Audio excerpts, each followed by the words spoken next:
안녕하세요. 신여행복대학입니다. 우리 시니어 여러분들은 지난 나의 20대를 생각해 보신 적이 있으신가요? 그때는 하루가 왜 그렇게 길고 시간이 멈춰버린 것 같이 생각이 들어 하루라도 빨리 더 성숙한 어른이 되고 싶은 마음이 컸는지 모르겠습니다. 지금 어느덧 나이가 드니 하루가 빨리 지나가고 일주일, 한 달, 1년이란 세월이 강물처럼 속절없이 흘러가는 것을 실감하며 살아가고 있는데요. 어느덧 저도 중년이 되어 버렸고 이제는 내 자신이 노후의 생활을 고민해야 하는 시기가 되어 버렸습니다. 내가 노후에 살아가야 할 사회, 오늘은 점점 나이 들어가고 늙어가는 한국 사회의 모습을 생각해보고 그 사회에서 살아가야 하는 우리들이 한 번쯤은 생각해봐야 하는 문제점과 원인을 말씀드릴 테니 같이 공감해 주시고 각자의 의견도 댓글에 달아주세요. 그리고 구독과 좋아요를 눌러주시면 더할 나위 없이 감사하겠습니다. 65세 이상의 인구가 총 인구를 차지하는 비율이 70% 이상을 고령화 사회라고 하며 65세 이상 인구가 총 인구를 차지하는 비율이 14% 이상을 고령사회, 65세 이상 인구가 총 인구를 차지하는 비율이 20% 이상을 후기 고령사회 혹은 초고령사회라고 합니다. 불과 3년 후면 한국의 노인 인구는 1000만 명을 돌파합니다. 우리나라는 전 세계에서 가장 빠르게 고령화를 겪고 있는 나라로서 2000년 339만 명이던 65세 이상 노인 인구는 2020년 815만 명으로 20년 만에 2배 이상이 늘었다고 합니다. 2040년이 되면 국민 3명 중 1명이 노인이 된다고 하니 노인사회라고 해도 과언이 아니겠네요. 인구 고령화는 노동 인구의 감소와 노인 빈곤, 의료비 비용 증가, 노인의 외로움, 고독사, 노인 부양 및 돌봄 등과 같은 사회, 경제적 문제를 동반하게 됩니다. 특히 제1차 베이비붐 세대의 은퇴가 시작된 2015년부터 65세 이상의 고령 인구가 더욱 폭발적으로 증가해서 많은 문제들이 생겨나고 있는데요. 줄어드는 출산율만큼이나 늘어나는 노인 문제에 관심을 기울여야 하는 이유가 여기에 있는 것이죠. 고령화 사회의 원인으로는 노인 인구 증가를 볼 수 있겠는데요.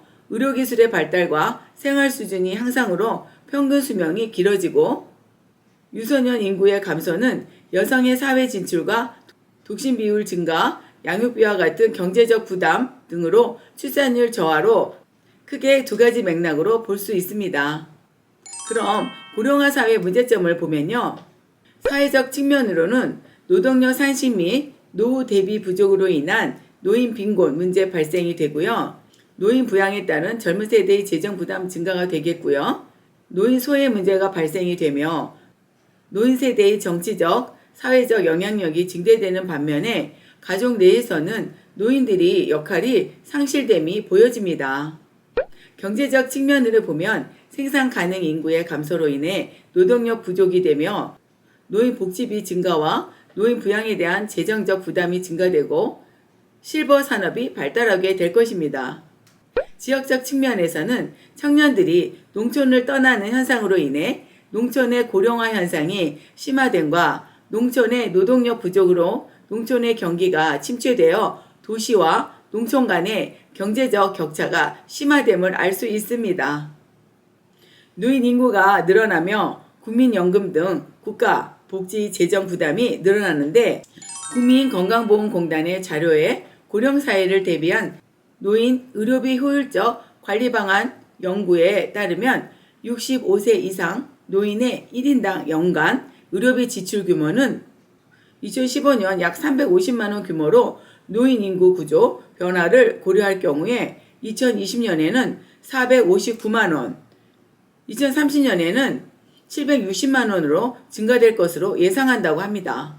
실제 우리보다 앞서 고령화가 시작된 일본은 고령 인구의 낮은 경제활동 참여로 인한 경제활동성 저하, 사회보장세 부담으로 젊은 노동 인구의 해외 유출 현상이 발생하며 오랜 경기 침체를 겪었다고 합니다. 한국이 그러한 전철을 밟지 않기 위해서는 여러 가지 해결 방안을 모색해야 할 것이며, 해결 방안을 살펴보면 첫 번째, 출산율 상승을 꼽을 수 있겠습니다.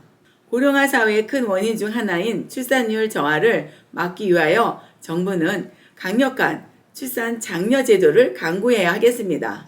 정부는 교육정책을 시정하여 사교육비에 대한 부담을 줄이거나 출산 가정에 대한 경제적인 보조 등의 대비책을 증가시킬 필요가 있겠습니다.